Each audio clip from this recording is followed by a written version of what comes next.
Bienvenidos chicos, bienvenidos una vez más aquí a Electrónica Now y en esta ocasión vamos a estar realizando un tutorial sobre los cálculos y diseños de pequeños transformadores, ¿vale?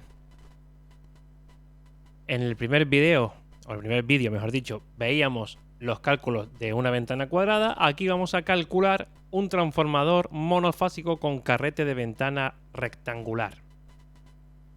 Ahí vemos que tenemos todos nuestros datos: voltaje del primario, voltaje del secundario, dimensiones del carrete, tenemos la base y la altura, el coeficiente de la relación del núcleo con el hueco del carrete, un factor de apilamiento, un rendimiento, una densidad de corriente, una inducción magnética, una frecuencia de red, un factor por pérdidas del cobre, un coeficiente de histéresis, un espesor de la chapa y unas resistencias. Y con estos datos nosotros vamos a diseñar y calcular lo que sería nuestro transformador de ventana rectangular. Lo primero que tenemos que calcular va a ser la sección del núcleo magnético. Al ser rectangular, vamos a hacer el área de un rectángulo, que es base por altura. 50 por 35, 1750 milímetros cuadrados, y al tener que pasarlo a centímetros cuadrados, pues 17,5. También podemos hacer una cosa: si nosotros pasamos los 50 y los 35 directamente a centímetros y hacemos 3,5 por 5, nos va a dar los 17,5. Así que podemos hacerlo de las dos maneras: o multiplicamos en milímetros cuadrados, para y luego pasarlos a centímetros cuadrados, o pasamos los milímetros a centímetros y automáticamente tenemos centímetros cuadrados. Así que tenemos dos maneras de hacerlo, ¿vale? Como cada uno lo vea o lo haga más cómodo. Luego vamos a calcular la potencia aparente aproximada. En este ejercicio recordamos que no teníamos la potencia. ¿Por qué? Porque la potencia la vamos a calcular a razón de lo que sería nuestra sección del núcleo magnético. Así que para ello dividimos los 17,5 por el 0,98, que era nuestra constante que relaciona la sección del núcleo, y todo eso lo elevamos al cuadrado y tenemos una potencia aparente de 318,87 voltiamperios. Una vez que ya tenemos calculado la sección del núcleo magnético y nuestra potencia aparente, vamos a calcular la sección real del núcleo. Recordamos, la primera sección que nosotros calculamos es como si nuestro núcleo fuera macizo, pero tenemos que tener en cuenta que nuestro núcleo lo vamos a construir mediante apilamiento de chapas. Por lo tanto, la sección real del núcleo va a ser diferente a la del macizo. Y ahí lo tenemos. Nuestra sección real sería nuestra sección maciza dividida entre el factor de apilamiento. 17,5 dividido entre 0,93 nos da 18,81 centímetros cuadrados de sección real. El siguiente cálculo sería calcular la ventana del carrete. Ojo, nosotros tenemos ya una altura, pero esa altura es la altura del carrete, o sea, la altura del núcleo macizo. Nosotros necesitamos calcular ahora la altura que le correspondería a nuestra sección real. Por lo tanto, despejamos en la fórmula del área y nos queda que la altura es igual a la sección real dividido del lado o de la base de la ventana. Por lo tanto, tenemos que los 50 milímetros los pasamos a centímetros y 18,81 dividido entre 5 nos da a 3,76 centímetros, lo que sería igual a 37,6 milímetros, que vamos a redondear a 38 milímetros. O sea, nuestra nueva altura para poder calcular posteriormente el número de chapas va a ser de 38 y no de 35, como nos salía al principio, ¿vale? Por lo tanto, ahora que ya tenemos la altura y el espesor de la chapa, porque nos da el ejercicio, vamos a calcular el número de chapas que necesitaríamos para realizar nuestro núcleo. 38 dividido entre 0,4 nos da un resultado de 95 chapas. Siempre, recordad, siempre que las chapas las vamos a realizar al número entero inferior. En este caso no, porque nos da justo, pero si nos diera 95, algo, siempre vamos a coger el entero inferior. ¿Por qué? Porque, como he repetido en otros vídeos, si nos vamos al superior, a lo mejor corremos el riesgo de que luego no quepa el núcleo dentro de nuestra ventana. Por lo tanto, siempre nos vamos a ir al entero inferior. Ahora, de aquí hacia adelante ya es igual que lo que hemos realizado en el carrete cuadrado. Vamos a calcular las intensidades del primario, la intensidad del secundario, el voltaje por espira, el número de espiras del primario y del secundario, el número de espiras real del primario y del secundario, las secciones y los diámetros. Por lo tanto, a partir de ahora esto va a ser igual que lo que vimos en el vídeo anterior. Calculamos la intensidad del primario. Tenemos 2,551 amperios.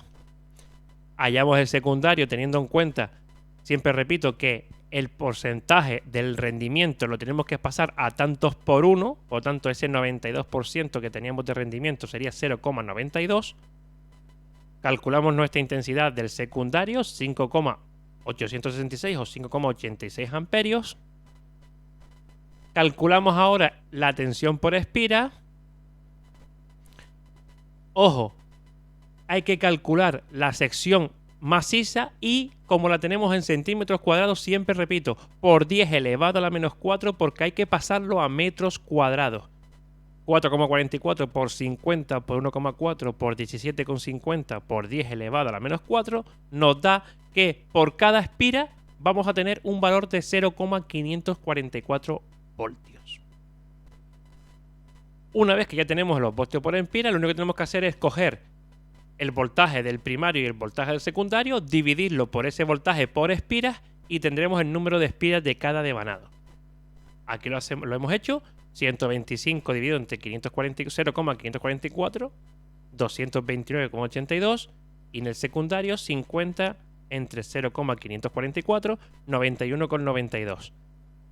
Como ya repetí, voy a repetirlo más veces para que no cometamos errores, porque un error podemos tener mal todo el cálculo, todo el diseño de un transformador. El número de espiras pasa al contrario que con las chapas. Con las chapas cogemos el entero inferior y con las espiras siempre vamos a coger el entero superior. Por lo tanto, en este caso serían 230 y 92. Ahora, para calcular el número real de espiras, tenemos que aplicarle el factor de corrección por pérdidas del cobre. Y si lo hacemos, ojo, hay que usar el número entero, no el coma algo, sino siempre tenemos que usar lo que nos dio en el paso anterior, pero ya redondeado al número entero superior. Lo multiplicamos por el factor de corrección de pérdida del cobre y ahí tenemos 250,7. Nos vamos a 251 y fíjense que en el secundario 100,28 nos vamos ahí al superior, al 101. O sea, aquí no vamos a redondear a cómo quede más arriba o más abajo, si es por abajo del 5 o por arriba del 5. No, aquí siempre va a ser al entero superior. Ahora nos faltaría por calcular la sección de los conductores, que es la intensidad dividido de lo que sería la densidad de corriente. Tenemos una sección en el primario de 0,67 y una sección en el secundario de 1,54. Y con esto ya podemos calcular el diámetro del hilo que tenemos que usar para bobinar dichos transformadores. Como podemos ver aquí, en el primario nos da 0,92, en el secundario nos da 1,40 y nos tenemos que ir al normalizado.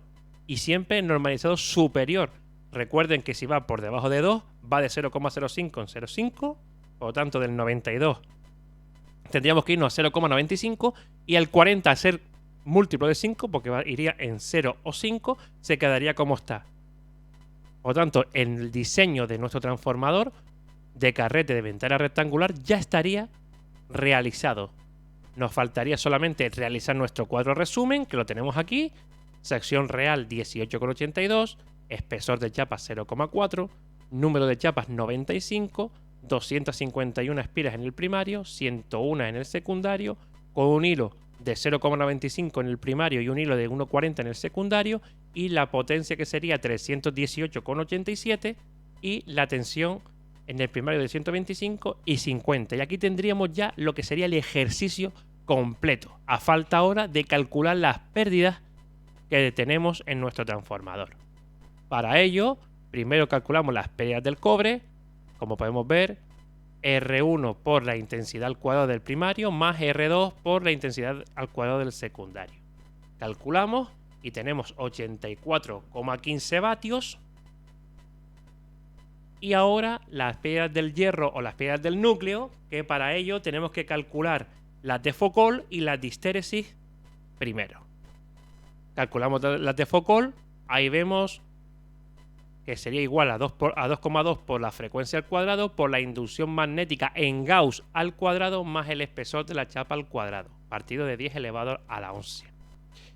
Una cosa que me acabo de dar cuenta, y es para que no se confunda nadie, tiene que ser que al pasarlo, cuando el PowerPoint me lo guardó en PDF, cometió este error, no entiendo por qué. No es 502, es 2,2 por 50 al cuadrado por 14.000 al cuadrado por 0,4 al cuadrado. Repito, 50 al cuadrado, 14.000 al cuadrado, 0,4 al cuadrado, porque fíjense ustedes que hasta el punto que va aquí, ¿vale? El punto este que va aquí, que es la multiplicación, me lo ha elevado, no sé por qué. Y eso nos da 1,725 vatios partido de kilos.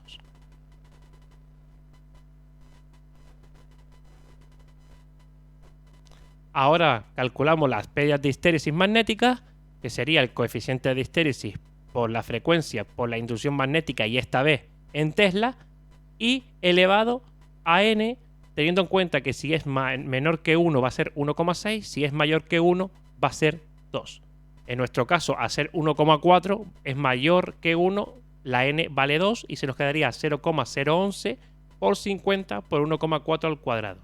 Y ahí tendríamos 0,78 vatios partido de kilo. Una vez que ya tenemos las dos, sumamos y aquí tenemos nuestras pérdidas del núcleo o pérdidas del hierro totales, que serían 2,803 vatios partido de kilo. Y hasta aquí sería el cálculo o diseño de un transformador monofásico con un carrete de ventana rectangular. Aprovecho para decirte que vayas y mires el vídeo donde con un Excel puedes corroborar que todo esto está bien y te sirve para tanto corregir los ejercicios que puedas hacer en tu centro de estudios como para calcularlo de manera más automatizada. Espero que te haya gustado. Recuerda dar like, suscríbete al canal y nos vemos en próximos tutoriales. Hasta la próxima, amigos.